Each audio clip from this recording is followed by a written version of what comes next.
You're listening to TBR Radio Presents the Dixie Heritage Hour with your host, the Director of Dixie Heritage, Dr. Ed DeVries. Our guest on this week's TBR Radio Presents the Dixie Heritage Hour is Marcus Busser. And Marcus is a friend that I met, probably 5 or 6 years ago now, when my wife and I were doing missionary work in Colombia. And Marcus is a Dixie Heritage Radio listener and a Dixie Heritage newsletter subscriber who is just doing a great work there in South America. He's the president of the University of the Nations in Cartagena, Colombia, and he has a network and a ministry that is truly global. He also is able to give us some very unique insights into the political situations in South America and several Latin American countries, particularly Venezuela, because Venezuela is a bordering nation to Cartagena, and refugees are just pouring over the border. And he's actually taken several in as students there at the University of the Nations. And so he can give us some very unique insights into Venezuela. At the moment when I was Skyping him for this radio interview, he was in a refugee camp in Switzerland because he's been helping with refugees there in Colombia. They had asked him to come to Switzerland and to help them set up a refugee camp. Apparently, a lot of Middle Eastern refugees are being shipped by different international relief agencies there to Switzerland, and it was causing a little bit of a problem in Switzerland for the Swiss authorities. And so he was there to help set up a refugee camp, and so there's a lot of noise in the background. And the first maybe 10 minutes of the interview, the internet connection is very bad, and I apologize for that. But we trooper through it, and the longer the interview goes, the better the internet connection becomes. Hello, Brother Marcus. Great. How are you this morning? Very well. I'm right now in Switzerland, so here it's already 5 p.m. Oh, okay. I thought you were in Colombia. 2 days ago. Okay. So what's going on in Switzerland right now? We are visiting. We sent a team out of Colombian missionaries, and so they make a lot of relationship. We are in Basel. This is a strategic city at the border of France and Germany. So they have, for example, there are many refugees here in the city, and they have also helping the ministry that works with refugees. And then for us, it's only we have 5 weeks. So to visit and So then, how did you end up choosing both Colombia and Switzerland as your points of ministry? I mean, they seem to be very, very different, obviously, places. But right now it has been a pleasure for me to with own hometown in my country, because I have left for South America 28 years ago. But so I'm from here, and so it's special to send Colombians and to come here to visit, but also to support the team, but also to visit friends and supporters. So you're actually from Switzerland then? Yes. So then how did you choose to go to Colombia then all those years ago from Switzerland? Yeah, since I was a child, I had also when I became a Christian, I'm 17 years old, I understood that this was a cross-cultural missionary calling, but there were 14 nations that I had a special heart for them, but some are in Europe, others in Asia, others in North Africa, and others in Latin America. Tell us a little bit about the House of the Nations, Brother Marcus. Yes. Okay, yeah, you're a lot clearer now. I'm surprised. I would expect a poor internet connection in Colombia, but I would expect a good one from Switzerland. Yes, you asked about the House of the Nations.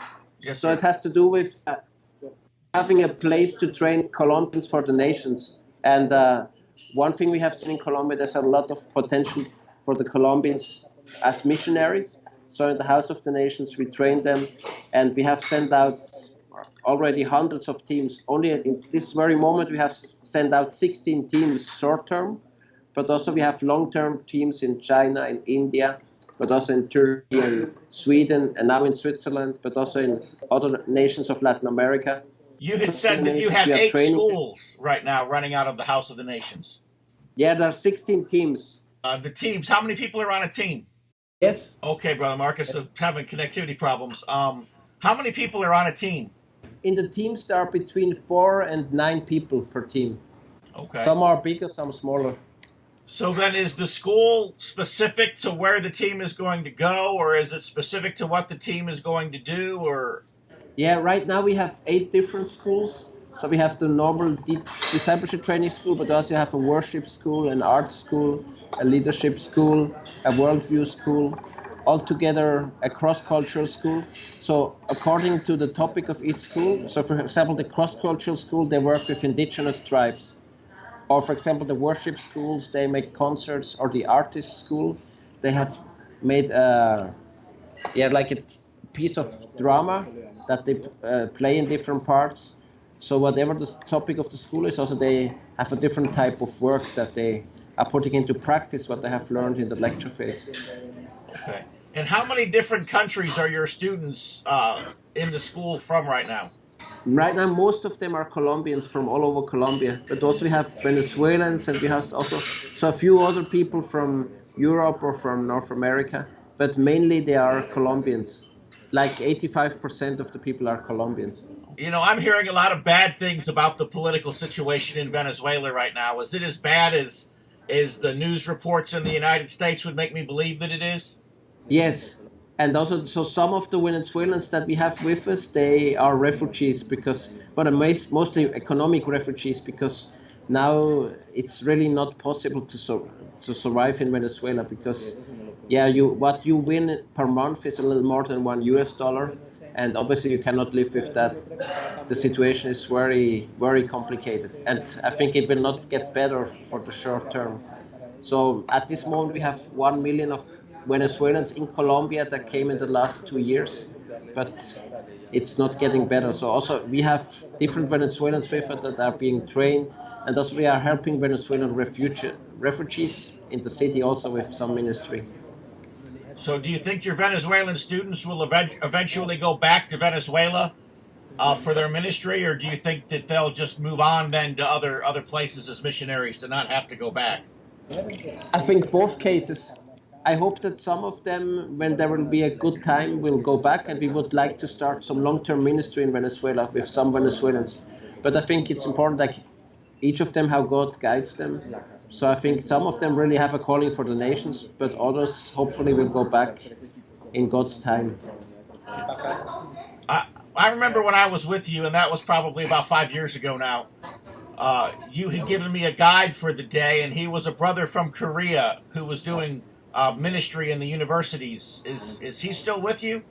No, we still have the university ministries, but no, he's not with us anymore. He was there for some time. So we have some people that come work with us for months or years, and others that are long term. But now there's a couple that is still in front of the university ministries, and we are still working with the universities. I think he told me there were 26 universities on the continent of South America. Was that a correct number? 26 ministries that they are working with in South America. I think so. Okay. In our city, we have 10 universities, I think, and we have been working with all of them.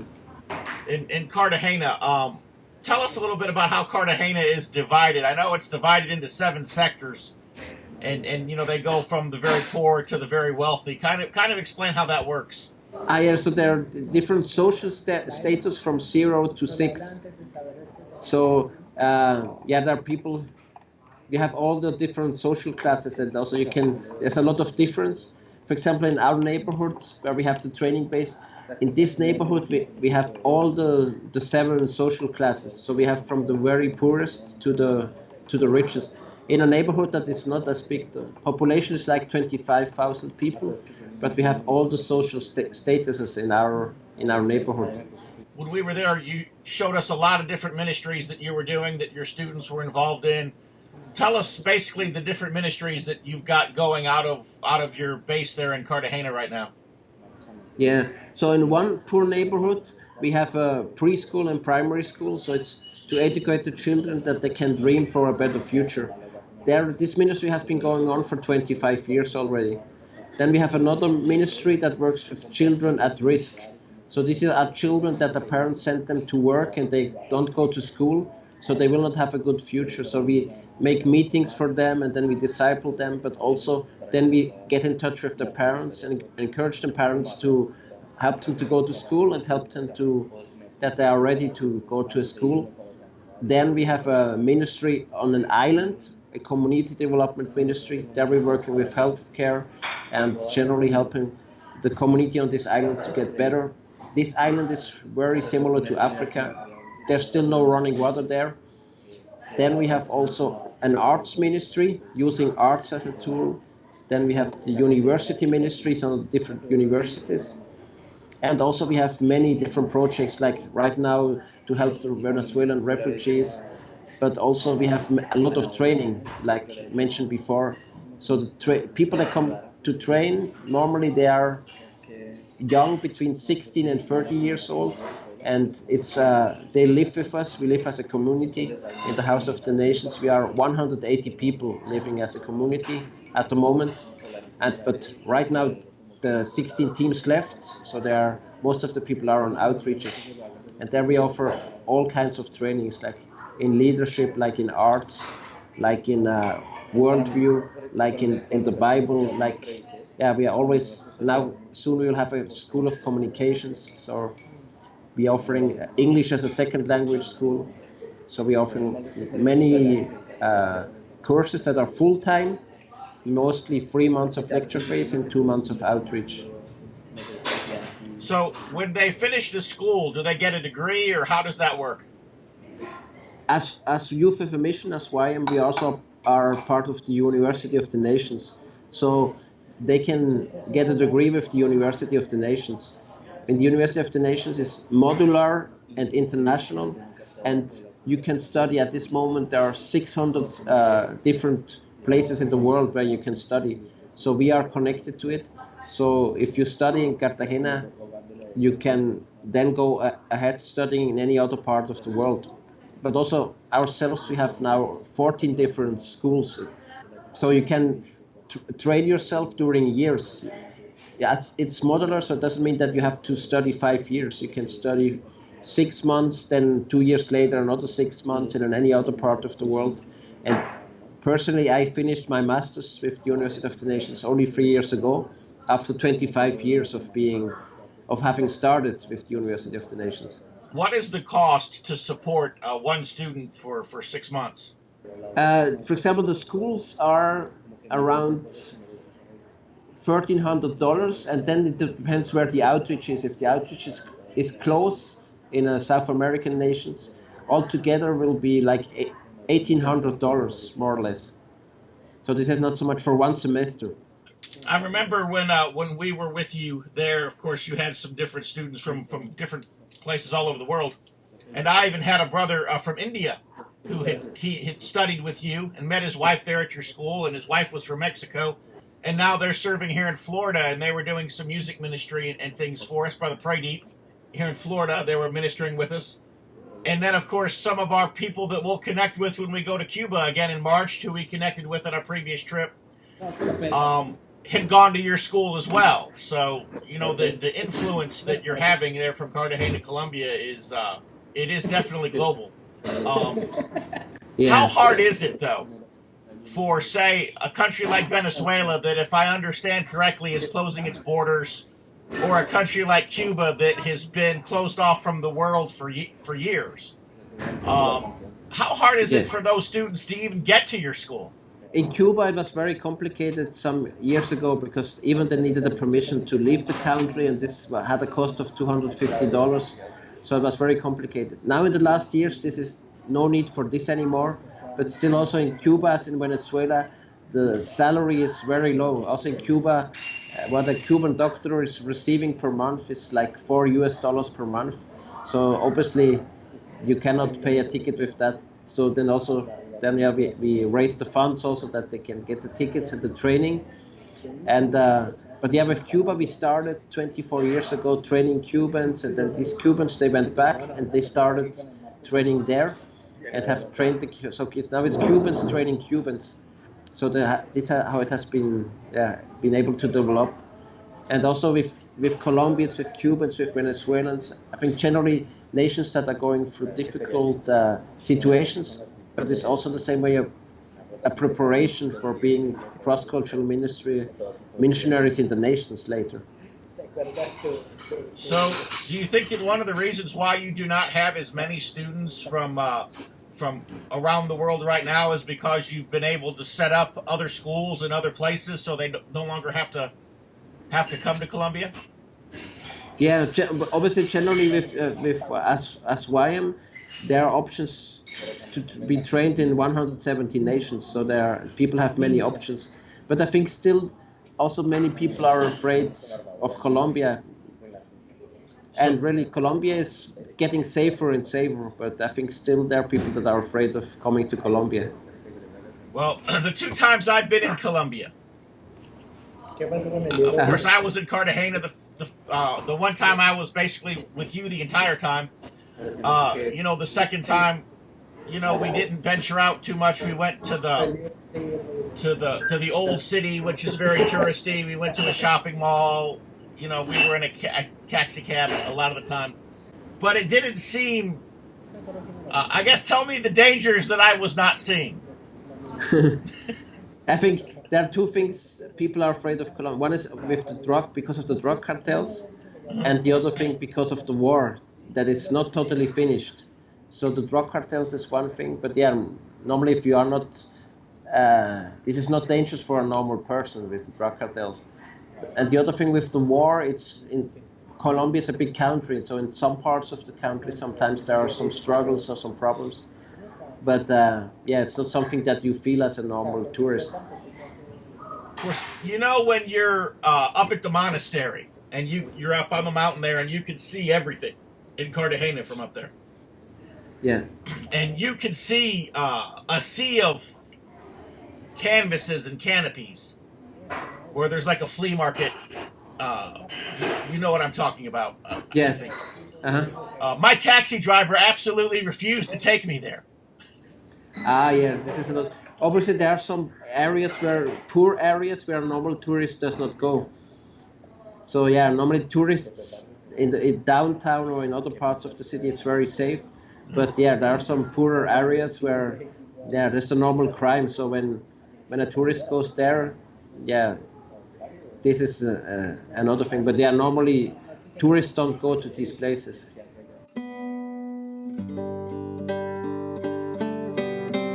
If you love listening to the Dixie Heritage Hour, then I know that you'll love reading the Barnes Review. The Barnes Review is one of my favorite magazines. I began reading the Barnes Review long before they became a sponsor here on the program. In the Barnes Review, you will read vignettes of man, from the prehistoric to the very recent, from forgotten races and civilizations to first-person accounts of World War II and the late Cold War. There's just not a more interesting magazine published today, nor a more significant and important subject than real history. So if you'll visit www.barnesreview.org, that's www.barnesreview.org, you can find out how you too can become a subscriber to the Barnes Review. You can subscribe to receive the Barnes Review by mail, or you can subscribe to receive the Barnes Review electronically in PDF editions. Or you can subscribe to receive both. That's what I do. So visit www.barnesreview.org and subscribe to the Barnes Review.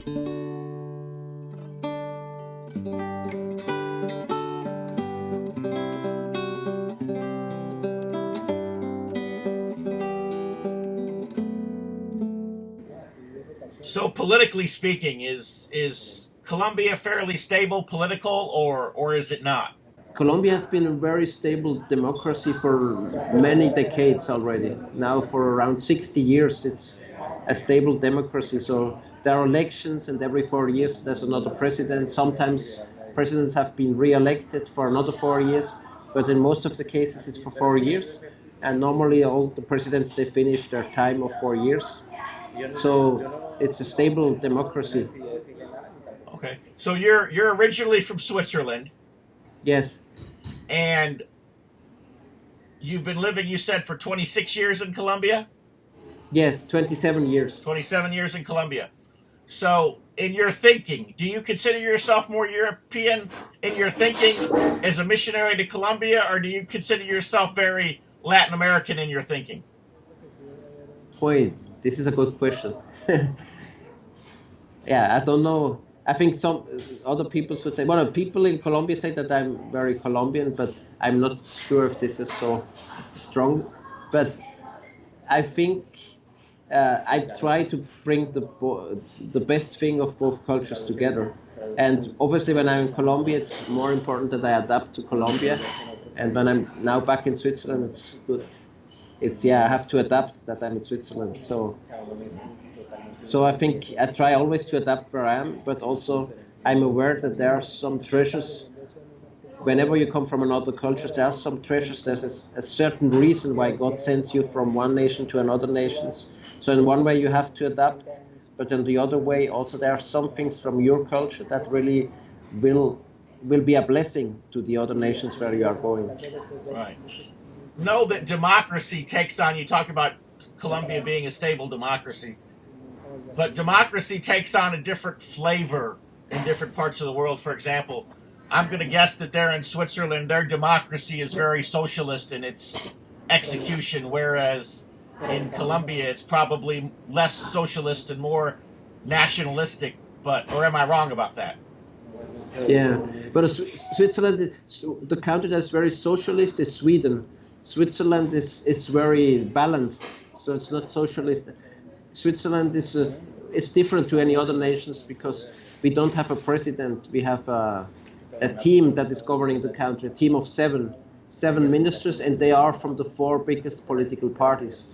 And so two of them are from the socialist parties, but two are from a more right-wing party. One is conservative and two are liberals from the Liberal Party. So they are governing the country together. So they have to govern the country as a team. But a part of this, there's the direct democracy. So there are many things that the people are voting every year. So more or less about 10 issues, the whole nation is voting. So the government really has not so much power. So it's, in this Switzerland is very different to any other nation.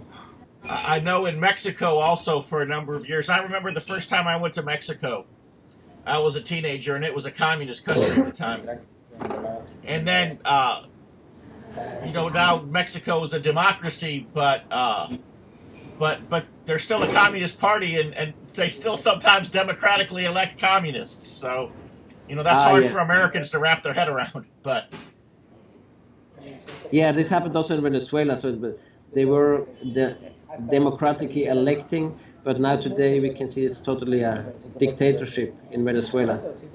Colombia is better, but obviously also there's also corruption, or there's also sometimes people are giving money to poor people that they vote for them. So this is one of the problems that happens. So people taking advantage of poverty of many people. So if you have money, you can buy the votes of the people. You give them certain gifts and they will vote for you. This happens not overall Colombia, but especially in poorer parts of Colombia. This is something that happens. Well, I can't figure it out because I look at Venezuela and I see a country that has more oil than the Middle East. Uh-huh. And that alone... money should just be flowing through that place. And so what happened in Venezuela?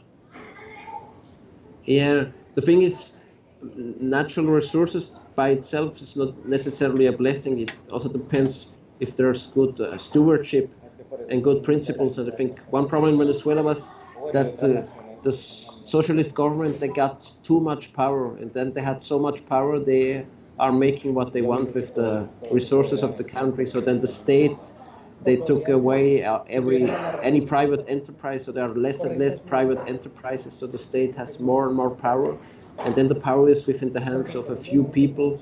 And these few people, they make whatever they want to do with the resources of the nation. Right. So I think it's something that some reformators said it was power does corrupt people, and absolute power absolutely corrupts people.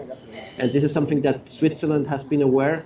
So that's why even we don't have a president. And so in Switzerland it's the opposite. Really, if you are one of the 7 people that is leading the country, even so you don't have a lot of power. You have to know how to work in team. Not one person has too much power. But in Venezuela, it was really very few people having a lot of power. Right. The reason I ask you that question is because Venezuela borders Colombia, and even in our own country, a lot of our political leaders were touting Venezuela just a few years ago as the great example of I'll just say it, Marxism. But and of course you look at Venezuela now, and it's just destroyed. Could what happened in Venezuela happen in Colombia? Yeah, but it can happen in any nation. I think we have to learn from the mistakes, and obviously also socialism is not the solution. So in the Bible we can see that how God wants that government exists. So mainly government biblically a government just exists to protect the freedom, to protect the life, and to protect also the property, the private property of the people, and also to punish the bad people. Like God gives, as it says in Romans 13, God gives the government the sword, and so they also there should be laws, and the government should execute the laws, or also the judicial part should do his part independently of the executive part of the government. So biblically, there's just a few things that the government should do.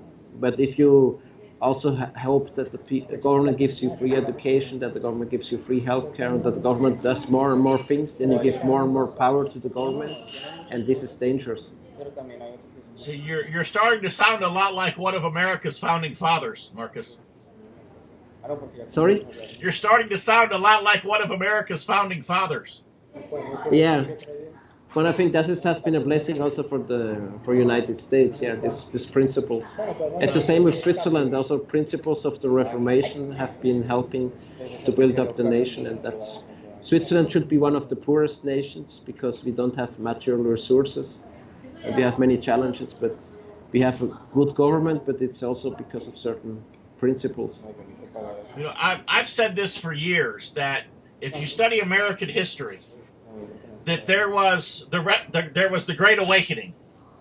Yeah. There was Whitefield and Wesley, and there was that preaching, and then that revival, that Great Awakening, the fruit of that was the American Revolution. Yes. And the Declaration of Independence, the Constitution, the Bill of Rights, and that the political situation that we've seen in this country was the outgrowth of the revival, and that the one birthed the other. And so you're telling me that Switzerland was the same way? There were different things that were similar, and so also Switzerland the Reformation was a big blessing, or Calvin in Geneva was really a great model, how he was able to totally change a city. But also the Swiss, when they founded the nations, one of the things that they agreed is that there would be no king. They would not give the power to one person. That God should be the governor of the nation, and that also that they would give a lot of freedom to each of the states. So also until this day, Switzerland has 26 states. So each state has also a lot of things that they can decide per state. So it's also the central government has not so much power. There's many things that the states decide also. Okay. So I ask this question every time I talk to somebody in a country outside of the United States, and you can answer it for two countries because you're in Switzerland and Colombia. What do people think of Donald Trump in Switzerland, and what do people think of Donald Trump in Colombia? I think in Switzerland they are more negative than in Colombia. Yeah, so it's for Switzerland, as we have, we are not agreeing that one person has so much power. So our governors are very different. So I think in Switzerland, most people don't like Donald Trump. I think in Colombia it's a little different. Also, many don't like him, but it's a little different because generally many Colombians also like America, because we know that the states have supported us also in the war against the rebels, and so generally there's more sympathy for the United States in Colombia. but also Christians, also many of us Christians, also we know that one good thing about Donald Trump is that he listens to Christian advice. He has some people that he listens to that really are giving him good advices. So also, especially the Christians in Colombia, there are many that also see that there's also something that God is doing, and God is also sovereign in doing things and using people that like in Donald Trump's case, not have a lot of failures in his character, but even so, God is using him. Well, Donald Trump paid attention in Sunday school. Uh-huh. Years ago, I was reading a book by Donald Trump, and it was called Why I Want You to Be Rich. Yes. And this was long before Donald Trump had even run for president. And in the book, he talked about how his mother would take him to a Presbyterian Sunday school every Sunday when he was a boy. Yes. And he was talking about how, as he would read the Bible, particularly the book of Proverbs, but throughout the Bible, that he would see things, that just principles of how to obtain wealth. Yes. And he said that when he went into business, that he implemented them and they worked. And so, I did not know if Donald Trump is a born-again Christian or not. I know he claims to be, and he may very well be. I do not know. But I do know that as you read his book and he explains the principles that have guided his business, he was a young man who paid attention in Sunday school. Yes. And the reason that he has acquired the wealth that he has acquired, I believe, is because God's principles work. Yes. And I think he knows that. And I think even if he's not, whether he's been born again or not, I do believe that he has enough of an understanding to realize that the Bible works. And that's why he seeks Christian advisors. And really, it's important that we can treasure the Bible, because the Bible speaks about everything. Speaks about government, speaks about economics, about the family, about relationships. Yeah, the Bible speaks about any topic, and always, whoever puts it into practice, there will be a certain blessing. Yeah. I know that he talked about Jesus in his book a little bit, and he said that Jesus said it that he who would be the greatest among you, let him be the servant of all. Yes. And if you seek first the kingdom of God, all these things, including money, will be added to you. And so he said that even from the beginning, that when he would look at a business, he would never ask how much money it would make. He would ask two questions. He would ask, one, what need or needs does it meet? And two, how many people will it serve? He said, because if you're meeting needs and serving people, he said the money will come. And most people do not think that way. But that's very much it's a very biblical view of business that most people, just even Christian business people, often do not have. Sometimes they're very good Christians, but they don't apply biblical principles. Extra, read all about it. If you're like me, and I'll bet you are because you're listening to the Dixie Heritage Hour, you like to be on the cutting edge of honest news and accurate information. 26 times a year, the American Free Press newspaper can be delivered to your door. If you're ever dissatisfied with your subscription to the American Free Press, their guarantee is that you just drop them an email and they will gladly refund the unused portion of your subscription.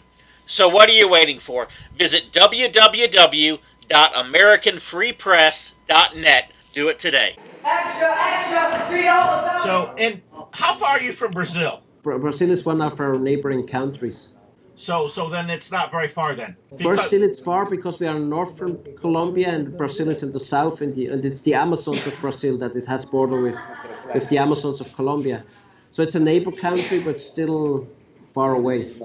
In Brazil, probably going to mispronounce it, Jair Bolsonaro, they call him the Trump of the tropics. Is he a popular figure in Colombia or? No, in Colombia we don't know a lot about him. Okay. And also it's always how good or bad he will be. I think this we will see when he will be when he will be governing the country. Mm-hmm. Now it's difficult to stay. Because it's obvious that there's a very strong nationalistic, very strong Brazil first, very strong. In fact, it's almost as if he took Donald Trump's campaign and made it his own, make Brazil great. he were to be doing that in Colombia, make Colombia great, Colombia first, is the political sentiment in Colombia ripe for that same type of politics, or is it a totally different environment? No, it's different. I think generally what I like about Colombia is also that it's a country that is nationalistic in the good way, that people love their country, but not in the bad way that we don't like other nations. So that's something like to go against a nationalism that goes against foreigners or so. So really Colombia has very good relationship with any nations that is ready to have a relationship with Colombia. So generally Colombia is more a peaceful nation. Yeah, so Colombians like foreigners, and we like to have good relationship with as many nations as possible. I know that your students come in from different parts of the world. You know, some of them are coming from communist countries, some of them are coming from very liberal democracies, some probably from very conservative democracies, some are coming from socialist countries, some are coming from dictatorships, some are coming from... So when most of your students get there to Colombia, is there ever a temptation amongst any of them to become involved in the politics there in Colombia, or do you do that as a part of your training, or do you just kind of stay away from the politics as much as you can and try to focus on the evangelism? I mean, how does that work? Well, generally, we have to be wise with these things, because we don't want to divide people, because sometimes politics gets can divide people. So in some way, what we like is to share biblical principles about different issues. But we have to be careful when it goes into politics too much, because then there can be a lot of division. So I think in many nations this sometimes happens, that it brings a lot of division when people are very passionate about certain party or about certain person in politics. So we always have to be careful about it. So are there any laws there in Colombia that would prevent you or your students from being politically involved, or that would prevent the churches from being involved in politics? Because I know for example, in Brazil, there is actually an evangelical political party. Ah, yes. Yeah. Also in Colombia, there's an evangelical party. So then you do have somewhat of a freedom then to express yourself politically. Yeah, in Colombia there's a lot of freedom, and there are many different political parties. And just like 1 year ago, an evangelical party was founded. So are they gaining ground in the country, or?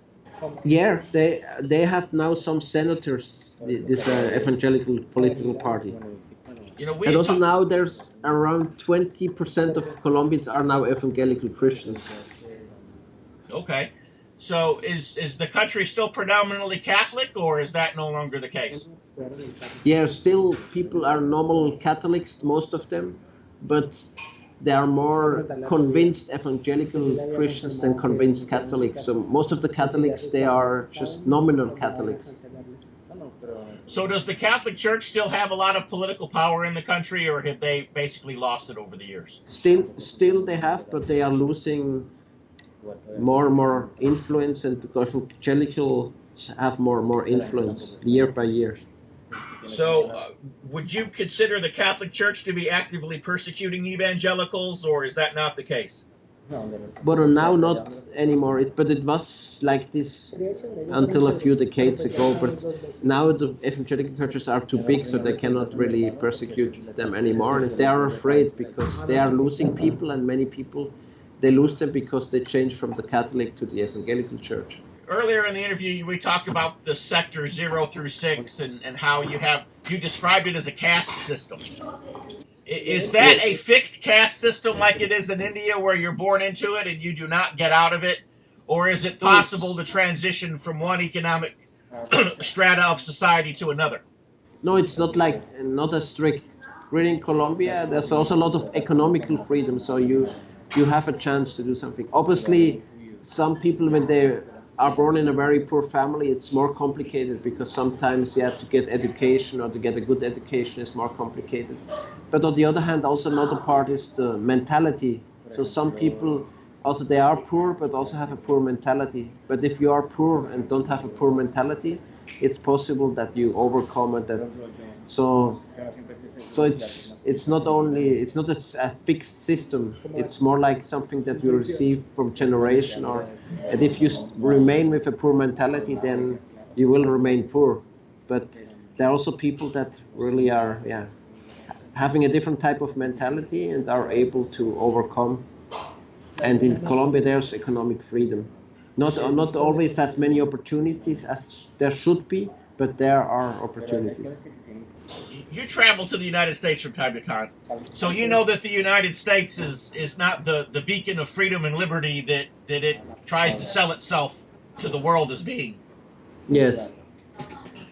But do you believe that there is more economic opportunity in Colombia than there is in the United States, or no? What I believe is now better in Colombia than in the States is the religious freedom. Because really in Colombia we still can speak about God, we can go to a school, and generally it's much easier wherever we are. In Colombia I think now there's more religious freedom than in the States.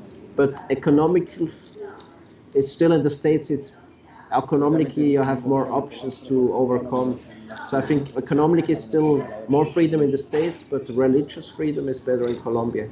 I want to talk about some of the things you're doing in the public schools here in a minute, but before we do, as far as economic freedom, is there anything in your ministry that is helping people to get from the one economic place to the next? Well, what we work the most is also evangelism and mentality. So because always when somebody has a personal encounter with Jesus, this changes everything. One of the reasons why many families are poor is because the father is an alcoholic and is a man that is not faithful to his wife and has children with many different women. And so obviously this is the first thing, is if somebody has a personal encounter with Jesus, things change. And then we work a lot with the families. We have schools for parents also that they educate their children well. We work with the young people. Then with the children also we start that they have a different mentality, that they dream about the future. So I think this is the main thing we do, that people will become better economically. And then also we do have some mercy ministries like with the refugees of Venezuela, to give some training, to give some options and opportunities, or to connect people with people that can help them to start something. But in our case, the main thing is the personal encounter, and to start to have a different type of mentality, that people are not victims anymore, that I have the freedom to take good choices, and even if it's not easy, but if I take good choices, sooner or later things will get better. Because I know when I was in Cuba, I had asked, if there's something in particular that they would want me to try to, to preach or teach on when I was there, something that they thought, would be helpful in general, or if I just, should I just preach the gospel? What should I do? Mauricio, of course you know Mauricio, his father-in-law told me, he said, I need you to teach our people how to think. Yes. And I said, what do you mean? He said, Cuban people have the mentality that the government takes care of them, that the government gives you everything. He said they do not have the mentality that you work hard and trust God. And, he said, I need welfare mentality. Teach them to think that you work hard and that you trust God for the results. And he said, because otherwise, he said, they'll have the freedom in a few years to have businesses of their own, and they won't have the mentality, they won't know how to think to run them. Yes.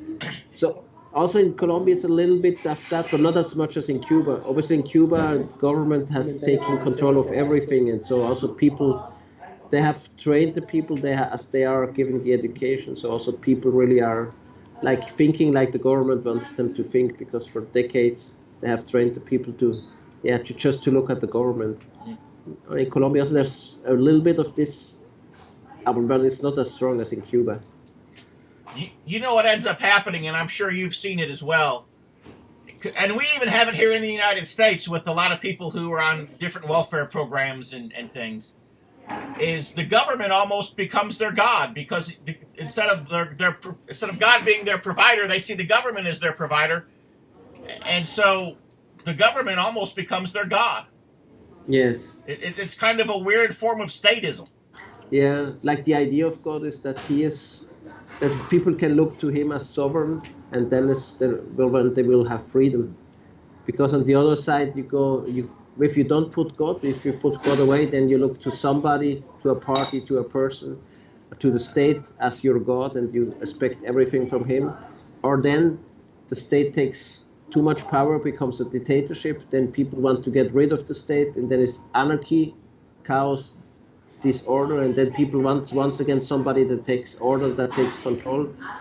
But what God would like for a nation is that the nation can be free, and that people have self-government, people develop a good character, choose people that have a good character to be in the government, but don't give them too much power, because they understand that it's dangerous to depend upon human beings too much.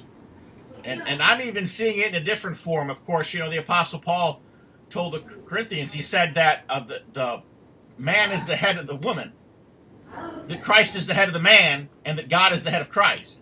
You see that we've got this thing here in the United States called the family court, and basically the judges have taken the place of God in that hierarchy.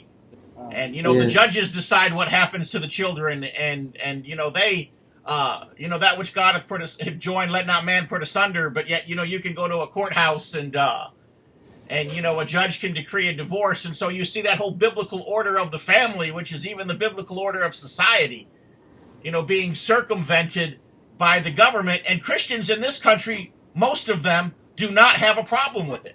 And I try to point this out and say, this isn't right, this isn't biblical, this isn't the way that God or the people who started our country intended for it to be.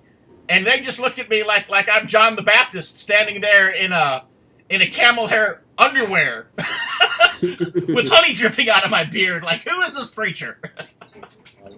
Yeah. I think God always puts limits, because it's dangerous when one organization or one person has too much power. So God's plan is to have limits. Government has to be there, but with limits. Or the family has dominion, the individual has certain dominion, the church has certain dominion, the economics should have certain dominion and freedom, but also everybody has its limits. Right. So I need to bring you to the United States so that you could preach this stuff. Maybe they'll listen to it from somebody else. The North Carolina Heritage Political Action Committee was organized by concerned citizens of North Carolina in 2015 in response to the increased attacks on North Carolina's history and heritage.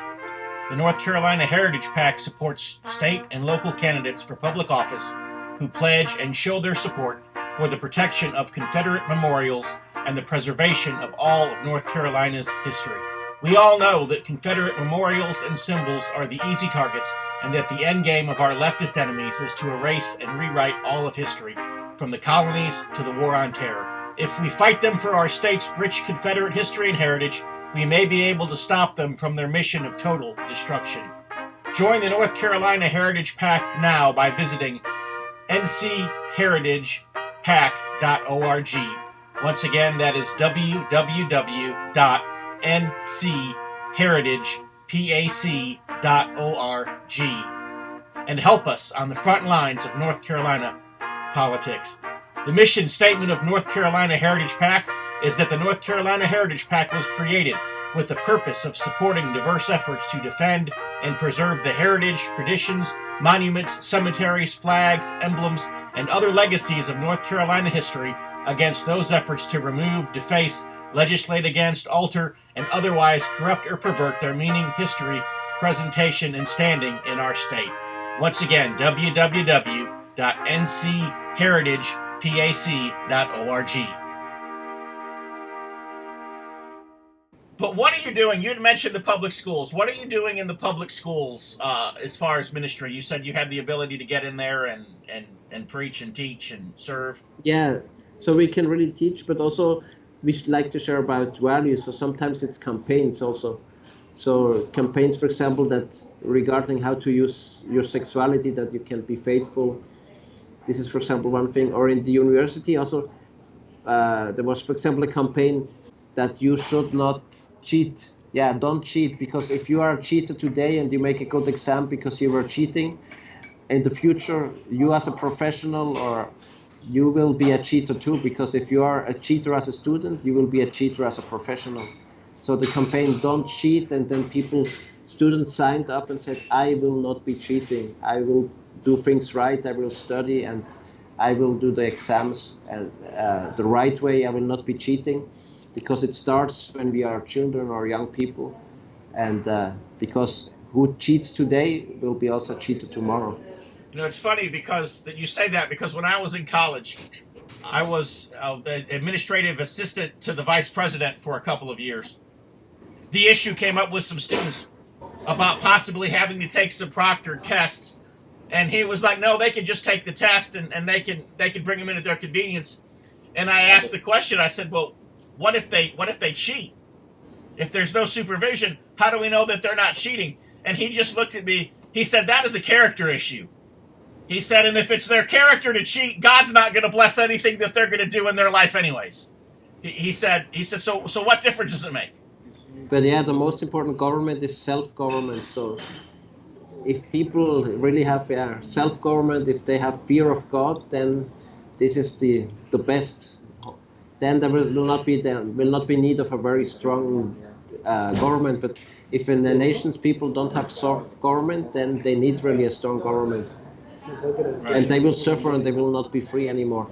I'm reading that a lot of Venezuelan women are coming into Colombia and basically selling themselves because they need money.